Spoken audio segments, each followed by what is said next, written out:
Scammers are everywhere, on phone calls, the streets, in tourist spots, and even online shopping. But why do people still fall for them? I'm Rokas, a professional magician. I trick people and make them believe in things that aren't real, so I know a bit about human psychology. Today, I'm going to explain how I fell for a scam and why people fall for scams in general.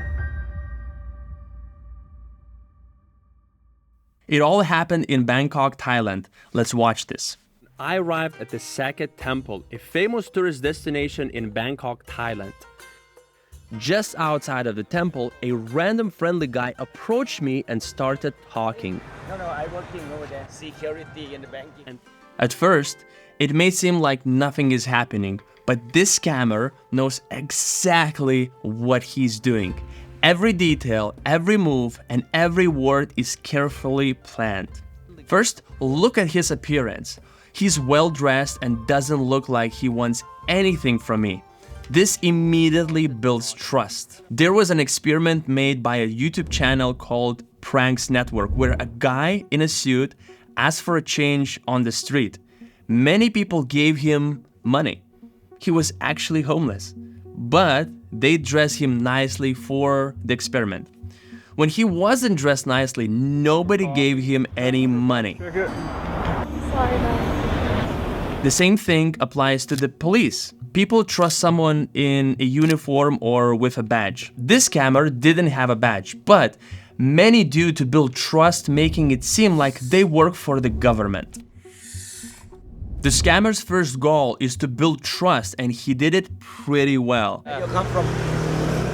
Then he asked me how I was and where I was from to make a connection with me. Europe. Europe. Welcome to Thailand. Thank you. Welcome to Thailand. Where are How you? long your holiday to Thailand? Which felt, to be honest, supernatural and didn't apply any pressure. Dr. Maria Konnikova, I hope I'm pronouncing it right, a psychologist and author of The Confidence Game, explains the scammers often use social bonding techniques to create a sense of familiarity and rapport, making their targets feel comfortable and less suspicious. Now watch this moment. Sorry. So hot. Too hot? Yeah. I can take a bit for you. The scammer invited me to move to the shade, saying it was too hot in the sun. This is called the yes set technique used in sales. It involves getting the customer to say yes several times to build a positive connection. Once you start saying yes, you're more likely to keep agreeing. Moving me to another location was a subtle move, and it works perfectly to achieve control over someone. I do this in my magic shows all the time, don't tell anybody.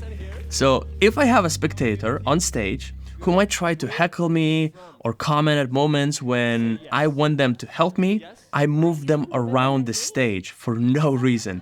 It gets them to say yes to me, shows that I'm in charge, and makes them follow my directions. The results are stunning. If you want to avoid being scammed, it all starts with the first steps. Don't follow the requirements. For example, when another scammer tried to shake my hand, I refused. Watch this moment. Not really?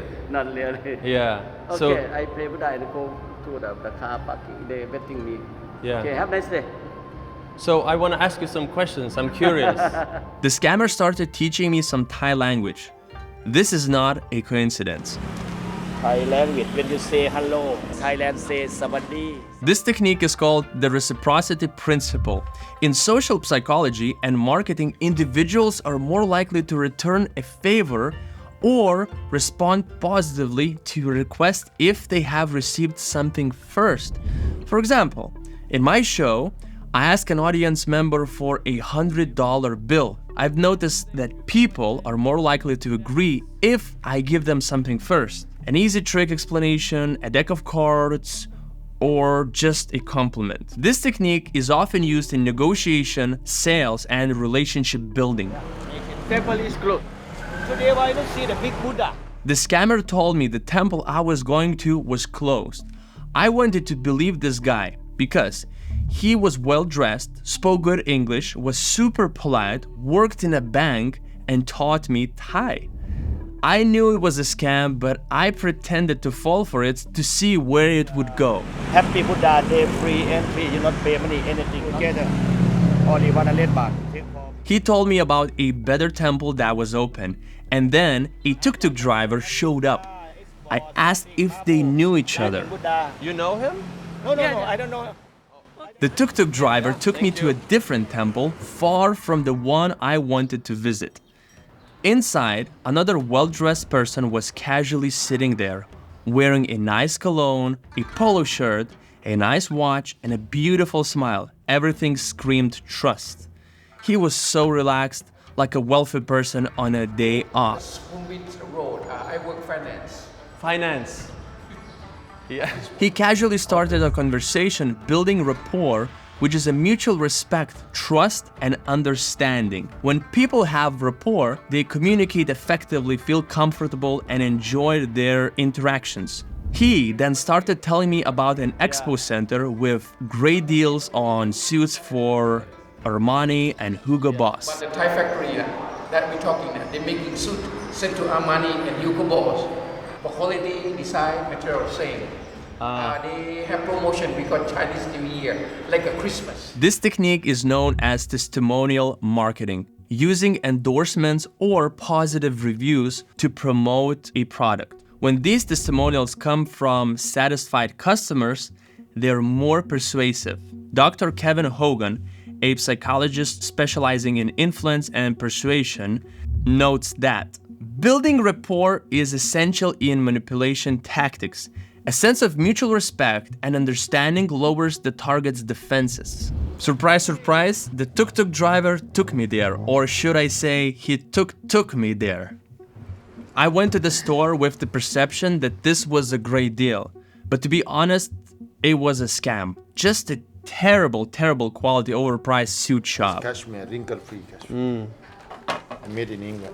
Scammers use psychology to trick us by building trust, creating a connection, and making us feel obligated to them. By understanding these techniques, we can better protect ourselves from falling for their tricks.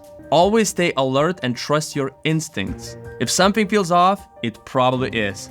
Stay safe out there.